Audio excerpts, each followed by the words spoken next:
Hai hai hai. Oke guys, Assalamualaikum warahmatullahi wabarakatuh. Waalaikumsalam warahmatullahi Ya, wabarakatuh. saat ini hari Jumat ini ya, Jumat berkah. Mudah-mudahan hari ini kita senantiasa memberikan keberkahan dan kerahmatan ya oleh Allah Subhanahu wa taala. Jadi gini guys, saat ini saya hanya mengajarkan teori ya. Kan kemarin kita 3 hari, 4 hari ya ke kapal. Nah, kemarin ada pekerjaan MFAF, Noktek, PA, atau Public Addresser. Nah, terus sama koneksi GPS ke VHF. Oke, kali ini saya akan mencoba untuk berbagi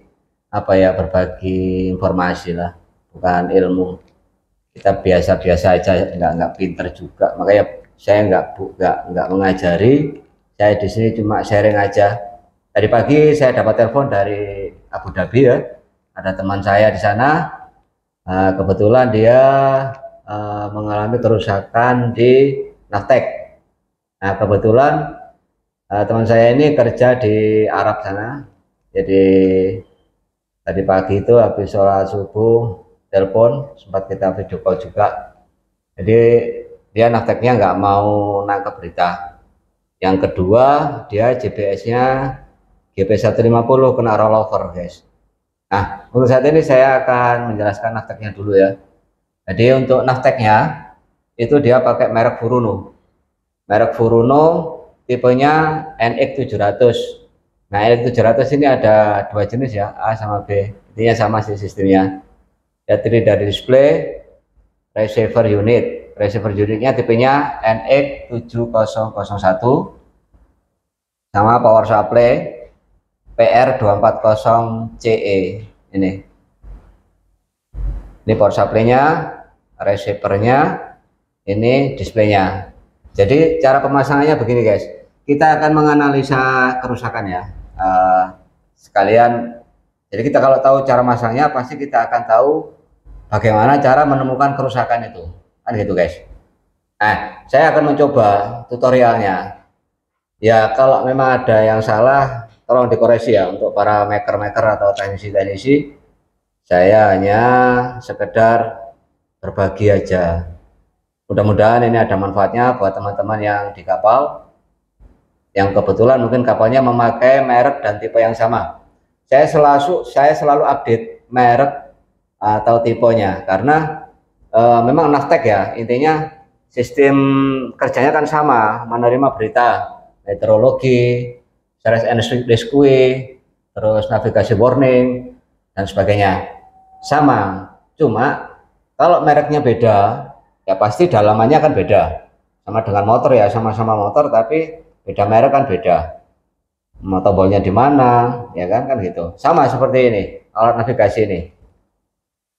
Alat navigasi ini tetap, cara bekerjanya tetap di 518, 490 sama 4209015 tetap. Nah, untuk powernya tetap kita pakai AC 110 atau 220 AC. Kalau Indonesia ini 220 ya, rata-rata nggak ada. 110 ini biasanya kapal-kapal Jepang. Kapal-kapal Jepang ini 110. Nah, untuk DC-nya 12 sampai 24. Masuk ke receiver. Nah, dari receiver ini dia masuk ke display.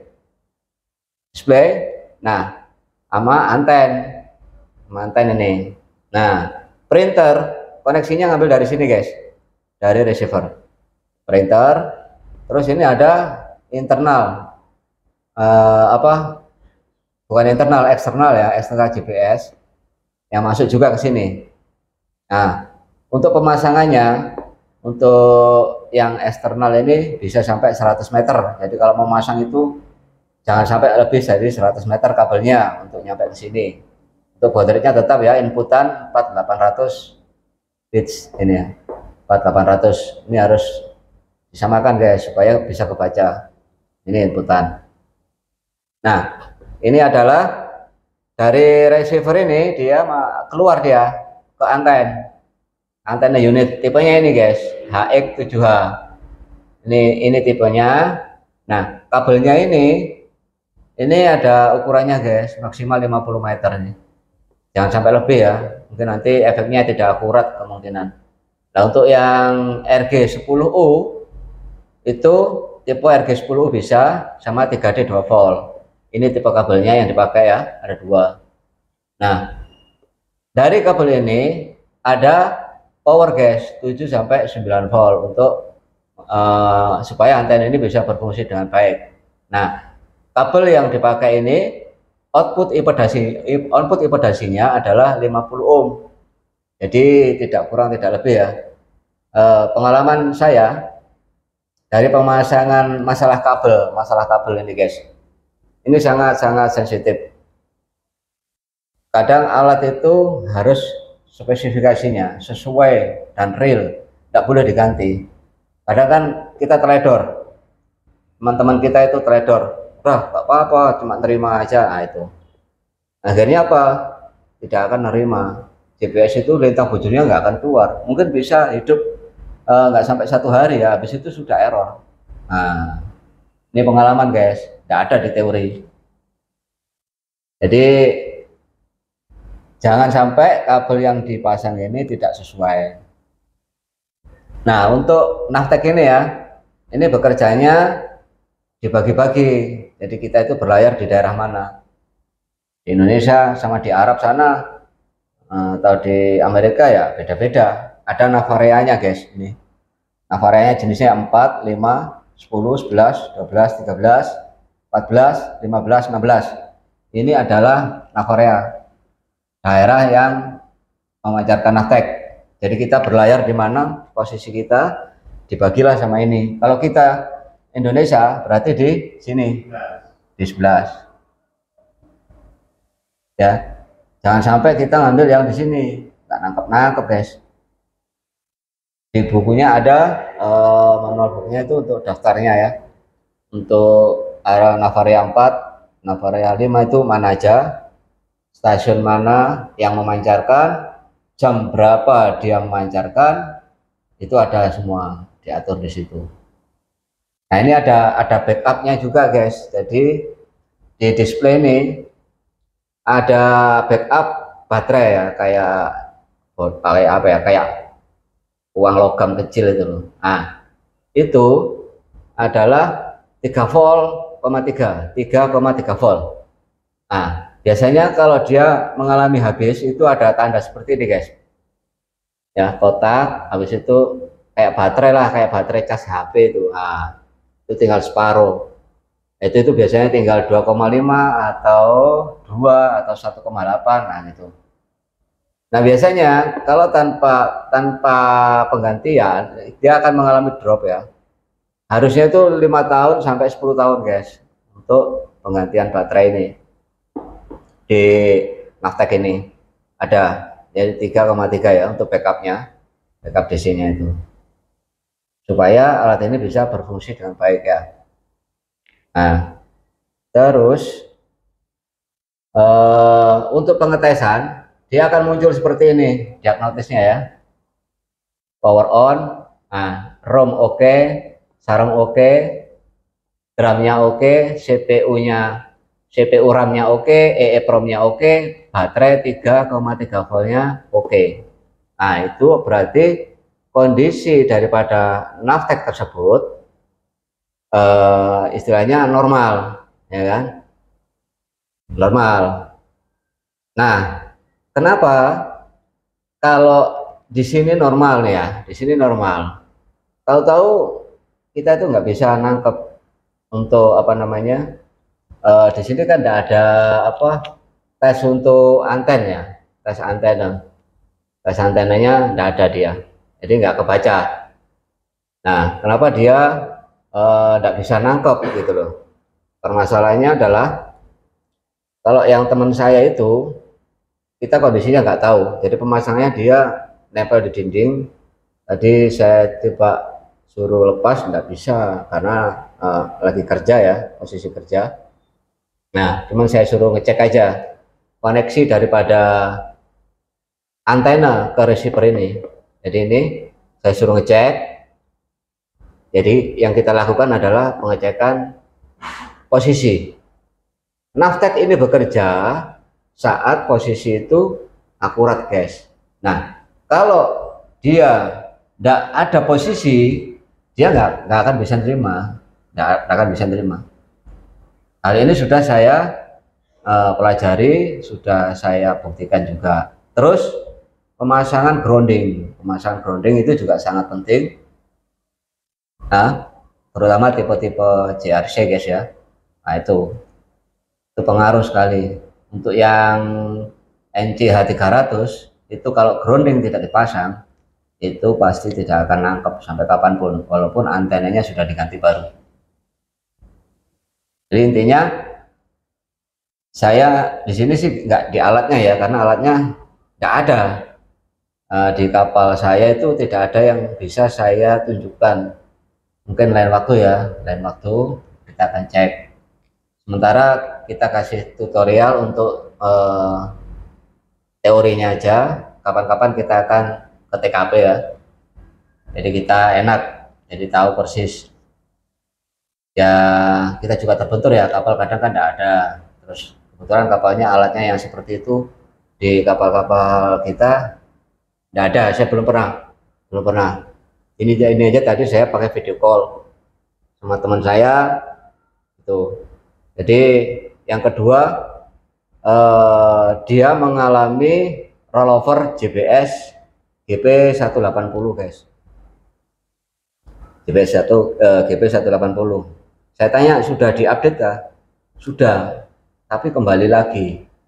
Nah, jadi intinya nggak bisa nyimpen. Nah, di GP150 itu ada sama baterai seperti ini guys, baterai backup ya, baterai backupnya. Nah itu kalau sudah drop itu juga memorinya nggak jalan. Nah itu sama juga radar JRC ada juga, radar di JRC juga ada yang pakai backup seperti itu. Kalau di radar biasanya pada saat kita kadang itu imbasnya itu AIS nggak kebaca ya kan, padahal data NIM-nya masuk tapi tidak kebaca. Itu bisa juga karena baterai guys, saya juga pernah alami. Jadi baterai backup 3,3 volt ini untuk memori ini kayaknya ini. Jadi istilahnya itu dia yang nyimpan, tapi kalau dia udah low, dia nggak fungsi, nah itu nggak ke data, nggak kedetek AIS yang masuk, itu nggak bisa keluar datanya ke radar. Ada yang perlu ditanyakan? Nah, jadi untuk pemasangan kabelnya, aturannya dari sini, dari receiver ini ke display tidak kurang dari 10 meter. Ini sesuai aturannya seperti ini. Jadi kalau ini sudah baterainya sudah 3,3 voltnya ini sudah 5, 10 tahun belum diganti ya siap-siap akan mengalami mid drop. Itu ada maintenance-nya ya, ada di maintenance-nya untuk perawatannya kapan harus diganti baterai itu. Nah, jadi intinya seperti itu guys. Jadi kita kalau sudah ininya nggak ada masalah, berarti masalah di antena. Nah, saya tadi tanya apakah receivernya Navtec sampean itu ada inputan JBS eksternal. Nah, dia nggak tahu karena posisinya kebetulan tadi dia lagi sibuk bekerja juga, terus posisi receivernya ini susah nempelnya di dalam dinding katanya. Jadi perlu waktu, jadi saya juga nggak bisa memastikan. Intinya saya cuma ngasih masukan pada teman saya, tolong diperiksa koneksi satu yang ke receiver unit ini, ada nggak JBS yang masuk ke sini. Kalau nggak ada berarti kan cuma di atas ini aja. Nah kalau di JRC ada guys, masuk ke sini ada receiver ya. Kalau di Furuno dia ada masuk, dia ada keluar. Nah jadi kalau memang ini nggak dipasang, yang tadinya bisa nyala, berarti ada masalah di sini. Koneksi ini aja guys, kita cari antenanya yang rusak, atau mungkin kabelnya yang dimakan tikus atau putus, atau ada koneksinya yang kendor mungkin kabelnya ya kan. Seperti itu guys.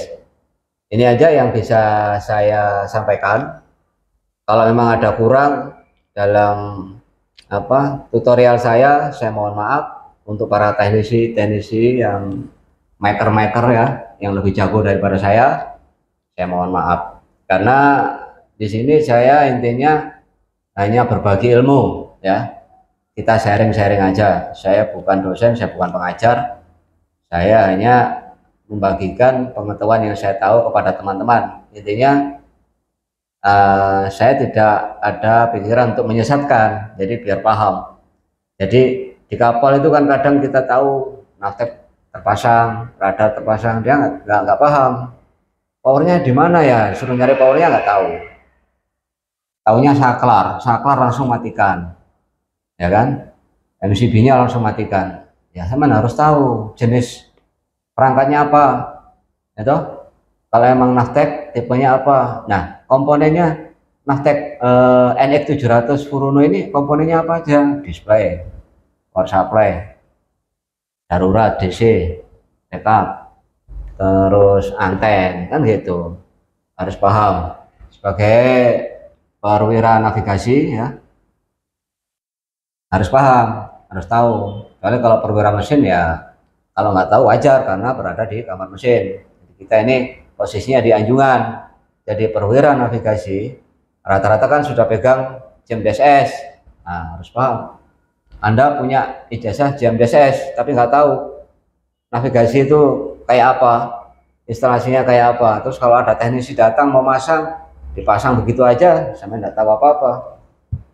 Yang rugi siapa? Ya sampean. Perusahaan juga rugi, kapal juga rugi.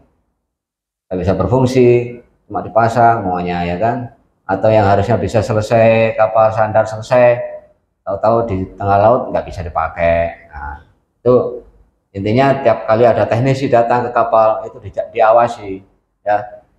Bukan kita mengawasi mempersulit mereka kerja, bukan. Satu, sampai dapat ilmunya ya. Kalau ada teknisi datang, sempatkan waktu untuk ikuti. Jadi kita belajar di situ. Pak, dari sini kemana Pak? Ke sini. Dari sini kemana Pak? Ke sini. Nah, dari sini kemana lagi Pak? Ke sini. Nah, jadi sampean tahu alat yang dipasang. Jadi kalau ada kerusakan, sampean akan paham. Dengan self test seperti ini, sampean sudah bisa tahu perangkat ini apanya yang rusak. Nah, seperti itu. Jadi kita itu ya intinya ya memang harus belajar ya. Kalau nggak mau ya susah. Ya jangan-jangan dikit-dikit cuma kabelnya putus di sini umpamanya longgar, satu nancap di sini satunya enggak, sama sudah minta teknisi ya, udah berapa juta itu udah bayar teknisi yang harusnya sampean sendiri bisa menangani. Nah itu kan plus untuk perusahaan, paling tidak kita membantu perusahaan ya toh. Nah itu ya, di samping itu kita juga dapat ilmunya. Nah, dari seperti ini kita tahu, oh begini ya, oh begini. Itu guys, yang bisa saya sampaikan. Mohon maaf kalau ada kekurangannya guys. Bagi sobat-sobat atau friend-friend ya, yang lagi melihat video saya, kalau ada kekurangannya, monggo silahkan dikomentari. Yang sopan aja, kita profesional aja ya. Kalau memang ada salah, silahkan dikomen. Kita sharing. Saya di sini sharing ya, saya bukan dosen. Saya bukan maker. Saya tegaskan lagi, saya bukan maker. Saya hanya seorang biasa yang kebetulan ditugaskan perusahaan untuk menerangkan hal-hal navigasi kepada calon-calon perwira navigasi. Itu aja. Saya hanya mewakili perusahaan. Saya tidak pernah sekolah, saya tidak punya ijazah, tapi saya bisa menerangkan. Itu aja. Karena yang saya terangkan adalah sesuai di lapangan, karena pengalaman saya berlayar 26 tahun ya kan, lebih sudah. Jadi makanya kalau ada yang salah saya mohon maaf ya, mungkin dari brandnya Furuno atau dari makernya Furuno tahu melihat video saya ya, tonton sampai habis, jangan sampai gagal paham guys ya kan? Intinya saya bikin video ini tidak untuk menyesatkan orang, saya hanya ingin berbagi Siapa tahu ilmu yang saya sampaikan ini ada manfaatnya dan bisa bernilai ibadah, ya toh. Nggak dapat dolar, yang penting pahala dapat. Ngono ya. Amin. Gitu guys. Oke guys, ini aja. Sampai ketemu lagi di channel berikutnya. Wassalamualaikum warahmatullahi wabarakatuh. Assalamualaikum. Masuk. Jos Gandos.